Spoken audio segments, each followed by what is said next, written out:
educated and older people use it less. The gap between the internet and those that don't have access to the information technologies that are transforming our lives is called the digital divide. This center right here, right now, today and in the future, can help bridge the digital divide between those that have access to technology and those that don't. From elementary school kids, and you can see the kids are just, they don't care what I'm saying. They're doing stuff, they're actively engaged in play. To elementary school kids, to older adults learning, or kids learning how to combat cyberbullying or write code, to high school students researching and writing research papers and college application letters and applying for student financial aid, to adults filing taxes, writing resumes, and applying for jobs, to senior citizens taking their first computer class and downloading healthcare info, to people of all ages communicating inexpensively with relatives in other states or even foreign countries, to families trying to obtain benefits like SNAP or LIHEAP. Access to technology is vital. A key advantage to this place is the fact that people already love and trust the family at 12th and Cambria. There's a saying that no one cares how much you know until they know how much you care. And so putting centers like this in places where folks already feel cared about is an ideal way to help people learn positive vibes and to feel comfortable with the technology. In 2010, the city submitted a grant to President Obama to the American Recovery and Reinvestment Access, and beginning in 2011, Parks and Rec now hosts 25 staffed public access centers in rec centers across the city. Unfortunately, there's not enough money in the city budget to put PCCs in every rec center in the city. The citizens of 12th and Cambria, led by Ricardo Rose and rec leader Ted Mack, decided to take matters into their own hands and work for months, supported by community donations from Temple University, to set up the center here for all members of the community to use for free. I'm going to describe a few of the things that are set up here, although the kids came in and they changed it around a little bit, which is totally cool and really very interesting. But I'm going to just give some examples of stuff that exists, just so you can see the wide range of what's going on. So over here on this, we have two things that are related to college. One is, I think there's a little room if more people, are there more people out there? Yes, yes. They might as well, come on in and fill in. Fill in, I just need room here to walk along this, and that's a lot of room, but it's not that much.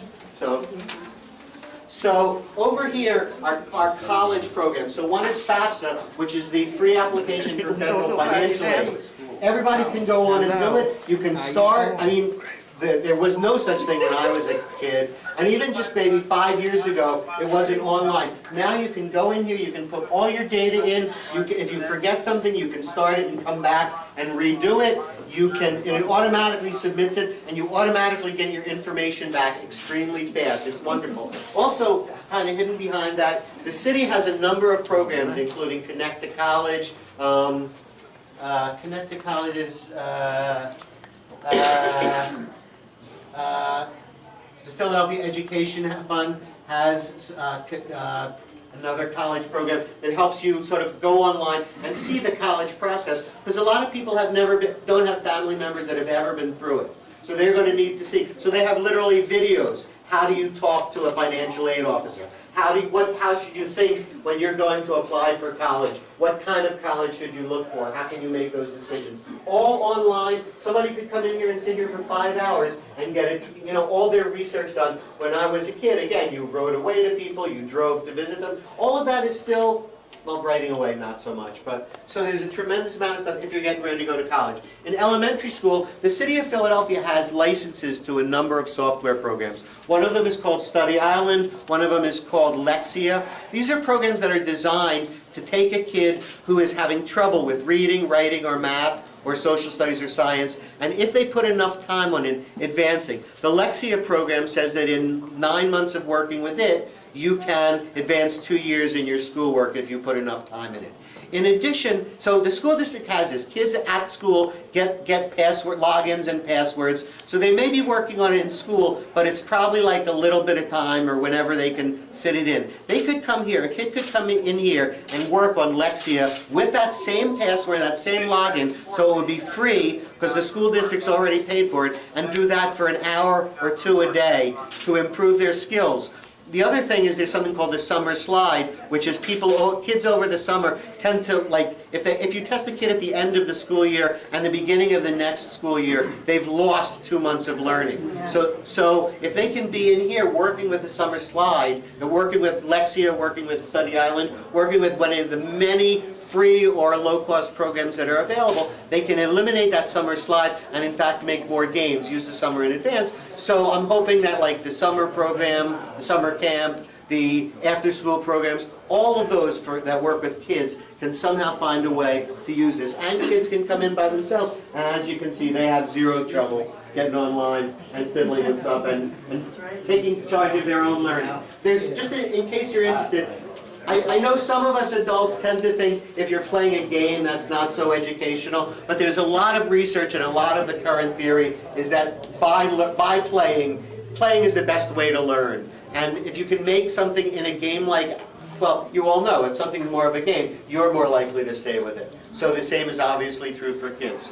Over here we have another program set up, or it was set up, but let's go, she's on Cool Math, which is another young kids game. But there's something called the Khan Academy, which is a free program. It goes on, that has everything. It's really very strong in math, science, social studies. It even has, and it's down now, but I had it up before, it even has something saying how to use the computer if you're a mentor for a kid. So, like somebody that wants to use the computer can go on for free to the Khan Academy, go to that program and say, gee, I want to work with kids, but I don't really have a good idea to do it. How can I do it? And they can learn that directly from the computer. And by the way, in terms of mentoring, if any of you have any thoughts about it, I'll come back to this later, but I'm sure you can talk to Ricardo or Ted, and they can find a time for you to come in here and teach a class or work one-on-one with kids or adults, whatever you would like to do.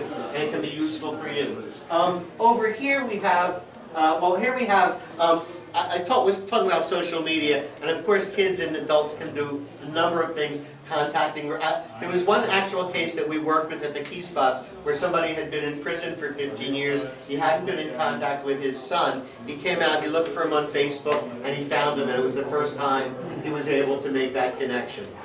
We have a group over at two places, Penrose and Cecil B. Moore, that are doing programs where kids from their classroom are Skyping with kids in France, in Morocco, in Ghana. So there's this incredible worldwide reach from your little space in Philadelphia. You can reach all over the world. You can touch people. You can see how we're far apart, yet we're all still the same. So it's amazing, and that's actually the Sundance Film Festival accepted that, the video that was made, so you could look online there and see it. The other thing that I had here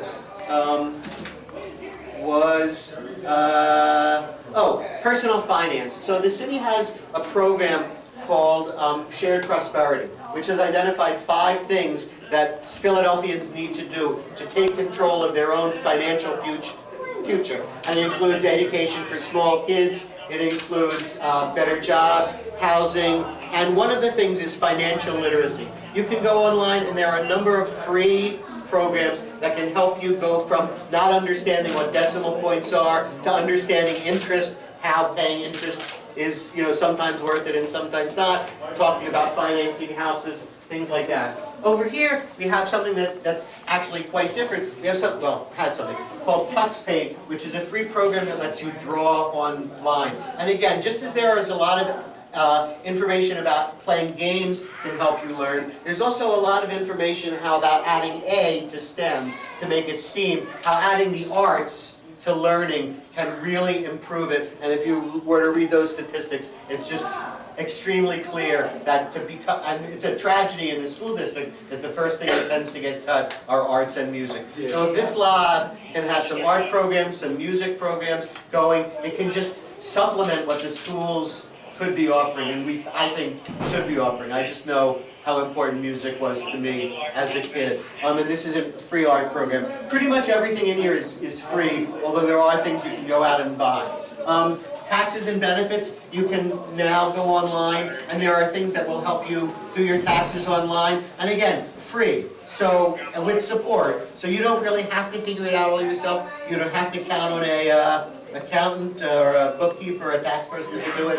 You can do it yourself. Over here was the access centers to get online, to get any of your benefits. So anything from SNAP to LIHEAP to student benefits to help keep your kid in elementary school or in kindergarten, to free lunch programs, food benefits, any of that, veterans benefits. You can go online, and I don't think Access has veterans benefits, but other programs do. Anyway, there's also, of course, the computer basics, such as math, such as spreadsheets, where you can learn about doing your budget, word processing programs, where you can write resumes or creative arts stories, or do an assignment for school.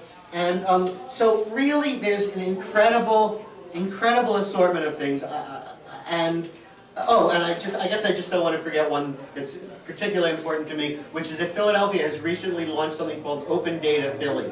And if you go online to Open Data Philly, you can find 230, 200 and some databases that the city has created that 2 years ago you would have to write a letter to somebody, or you'd have to go to some office and look through dusty files. You can now go online, and everything from, you know, health resources in the city to where free classes to anything any data that the city collects, you can go online. From Hurricane Sandy through last night's train disaster, the internet was one of the most useful ways of learning about what was happening in the city in real time. And also, like, God forbid we have another tragedy, you know, like a rampaging disease or a terrorist threat, there's no doubt that those with access to technology are going to be able to take appropriate actions quicker than those who don't. And for everyday life, of course, there's general information like shopping, traveling, healthcare, sports, and so on. So this is just a sample of what's available. I know Ricardo knows a lot of them. I know Ted will learn a lot about them. I'm available to do whatever support there is from my experience. And we're eager to watch and participate in the growth of 12th and Temple, I'm sure has a ton of ideas for places that things that they could look at on the web. So we want to participate and watch the growth of the 12th and Cambria Computing Center. I want to make sure that when you leave today, you think about what concrete things you can do to join in the fight to make a better educated, harder working, more fun, and more equitable Philadelphia. Can you volunteer? Can you come here to learn something or teach something? Can you donate a software program? Think about it and let Ted or Ricardo know. Thanks for listening, and congratulations on having stepped up and participating in an effort where we hope will bring new exciting opportunities.